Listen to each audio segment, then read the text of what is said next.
Let me thank Mario. And certainly let me welcome all of you to the city of Houston. And I've been told that you all have been here since when Friday of last week. Some came in on Wednesday. Y'all had a party last night and you didn't invite the brother, you know. you know. But I heard it was a good party last night here at the Mario McKee. Did you have a good time? Good. And let me just ask, I hope you're having a good time in the city of Houston.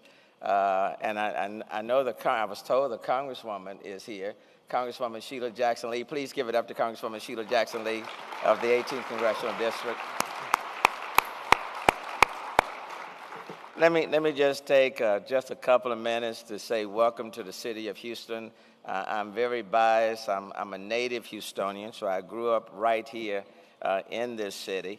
And only for a few years did I kind of go away and then came back. But it's a city of hope and opportunity.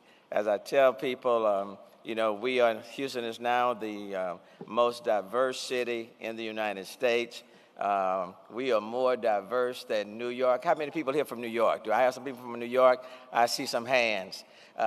We are more diverse than New York, LA, San Francisco, Chicago, Philadelphia. 1 in 4 Houstonians is foreign born. They come from someplace else. Literally, they come from all around the world. And we're very proud of that. 25 years ago, if you were in the city of Houston, it did not look nearly as diverse. Over the last 25 years, we have come a long, long way. And of course, over the weekend, for those who are familiar, we celebrate Juneteenth. All of y'all familiar with Juneteenth, right? All right. For those who are not familiar with Juneteenth, in the state of Texas, we got the news that President Lincoln signed the Emancipation Proclamation 2 years late. We got the news in 1865 when General Granger came to Galveston and read what we call General Order Number 3 and told those slaves that we were now free. And so many of those slaves, there were some slaves who heard the news, and when General Granger said we were free, they did not move. Because, when you're not just enslaved physically, but sometimes your mind get enslaved. And so they didn't leave. They just paused, But then there was this other group. When they heard that we were free, they didn't hear anything else. They took off running. And they came from Galveston. They came down the Gulf Freeway, and many of them landed in what we call Freemanstown, 4th Ward, which is now Midtown. And some of them went over to what we call 3rd Ward, the Tray. And then some went over to 5th Ward, what we call affectionately the Nickel. And then some migrated on to the northwest side of town where I was born and reared. We call that Acres Home the Fofo. And I am a product of Acres Home the Fofo. And so this has been a wonderful weekend, and of course we have finished celebrating today at Miller Outdoor Theater. If you get a little time, break away from here, go to Miller Outdoor, and there will be thousands of folk out there in the park as well. So, but I want to welcome you here. We are the most diverse, but there are 2 international airports in this city. One of 2 cities in the country with 2 international airports within our geographical limits. And of course, there's the 3rd one, the Ellerton Field, that we are investing billions of dollars to make that into a spaceport center.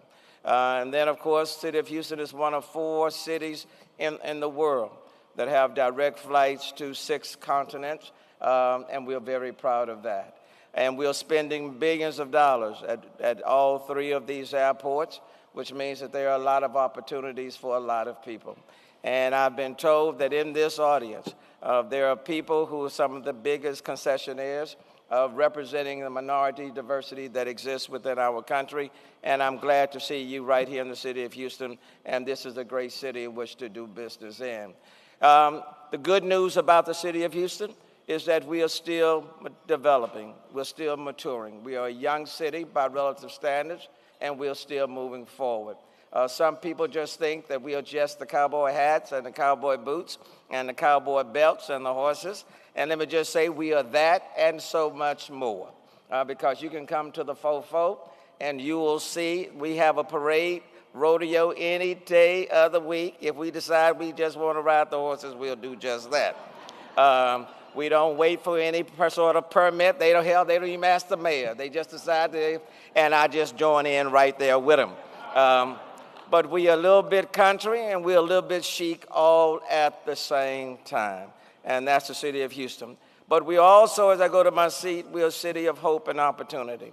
You can do quite well in this city, but then at the same time, there are a lot of people that are struggling to make it happen.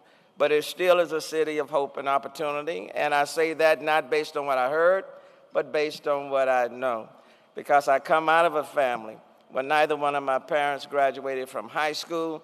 My dad died of cancer when I was 13. We didn't have any private health insurance. My mom, this maid, who went as far as the 10th grade, worked at a hotel not very far from here downtown. After my dad died, reared 9 kids, and so we call her the CEO of the Turner household. Anytime you're a maid and you didn't graduate from high school and you're rearing 9 kids, you deserve to be called a CEO, you know.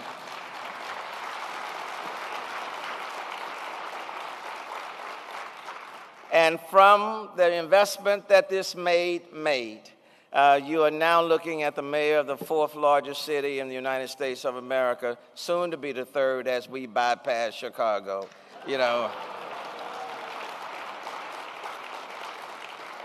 If you're Chicago, don't get mad, you know, just congratulate us. And then the LA Times wrote about 3 weeks ago that New York City is in Houston's rearview mirror. Don't get mad, that's just the way it is. And with the brother as the mayor of this city, we are competitive and we are moving forward. The best for this city is yet to come. I am so honored today to have the family members of Hidden Figures as well as Dr. Dorton to be with us. I know you all have honored all of them before and acknowledged them, but Dr. Dorton, it's good to have you here. The daughter of Katherine Johnson is here, and another relative, and the daughter of Vaughn, granddaughter, I think, is also present as well. So give it up to all of these individuals.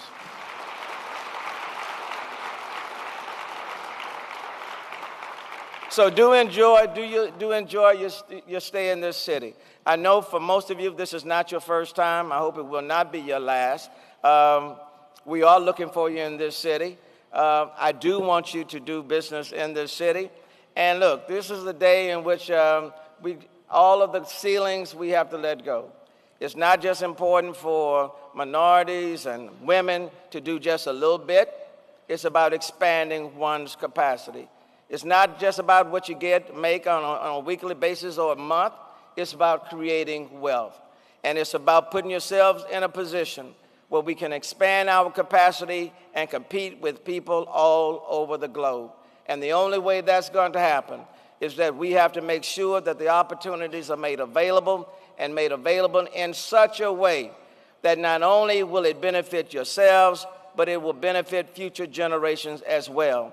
That's what I'm all about. That's what the city is all about. It's not just doing a little bit, but it's being transformational in what we do.